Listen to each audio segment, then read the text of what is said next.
Are you passionate about traveling, cultural exchange, and teaching? And wouldn't it be amazing to find opportunities to get you closer to your dreams? If your answer is yes, keep watching. You're on the right channel.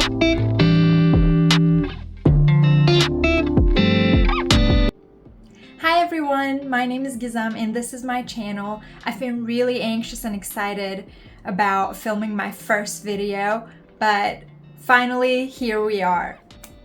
Today we'll be talking about the Fulbright Foreign Language Teaching Assistant Program.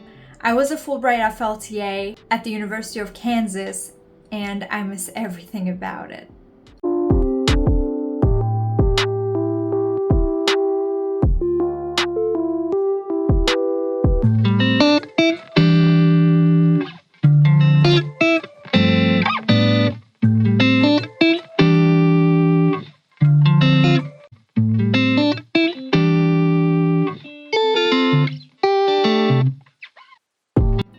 Okay, before I get more emotional, let's dive into the topic. First, I'll tell you about the Fulbright FLTA program. What did I do to get Fulbright FLTA scholarship in the US? When did I apply for it? And when did I get my results? Today, I will answer all of these questions for you.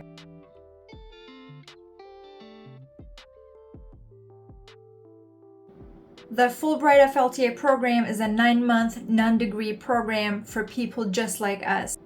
People who are passionate about teaching, cultural exchange, and of course, traveling.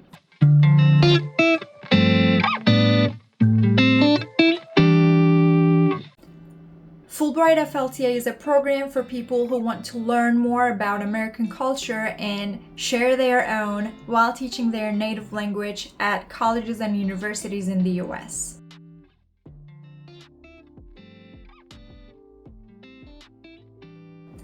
Let's talk about the application. The application process takes a long time, so I suggest you to start working on your application several months before the deadline.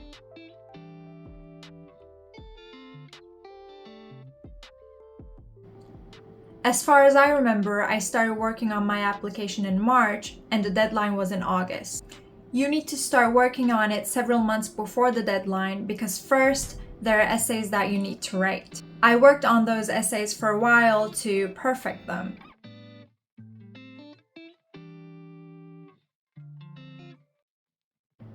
Okay, so one of the essays that you need to write is about objectives and motivations. So it's basically about you and why you're a perfect fit for this program.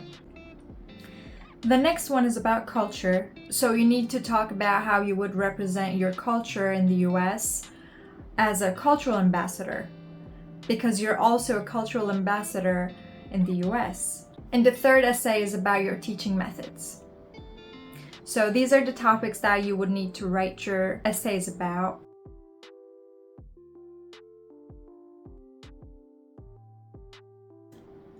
The other thing you need to do before you submit your application is take an English proficiency test, like TOEFL or IELTS.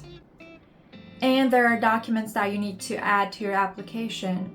So like I said earlier, it's the best if you started working on your application several months before the deadline. Now let's say you finalized and submitted your application. How long are you going to wait until you hear back from them? A few months.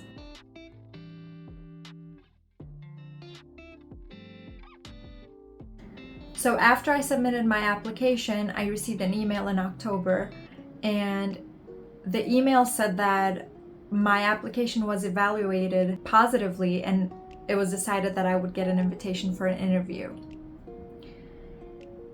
And in November, I received another email and it said that the application and the interview were evaluated positively and I was selected as a candidate. But there was no other details, so I was supposed to wait for another email. Then in March, I received another email that said that I was selected as a finalist. And I was sent a list of universities to rank, and after that, I received another email in May with my tentative placement. and I was told not to contact the university until I get my terms of appointment document. Then around a month later, my supervisor at the University of Kansas contacted me and sent me my terms of appointment document. And I signed it, and that was it. After that, we scheduled a Zoom meeting to meet virtually and talk about my responsibilities and my questions if I had any.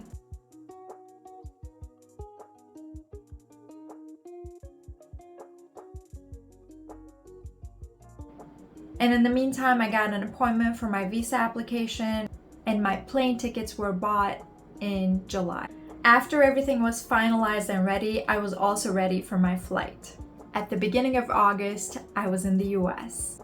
But let me tell you this, the date that you're gonna arrive depends on the university and the state, basically. The date you're going to be at your host institution vary. I was there in August, but some of my fellow FLTAs started in September.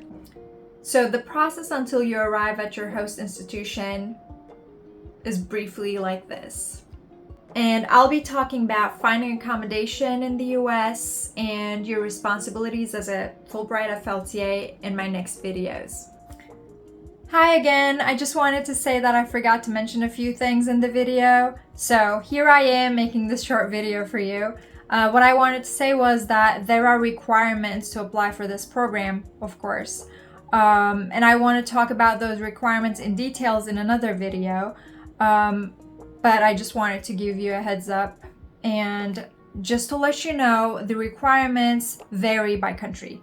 So it might be different for you. And I'm going to talk about what I did to feel ready to apply for this program. So hopefully that video will be really helpful too. Don't forget to subscribe and hit the bell button to get notified when I upload the next videos. And don't forget to like my video. And thank you so much for watching. See you in the next video. Bye!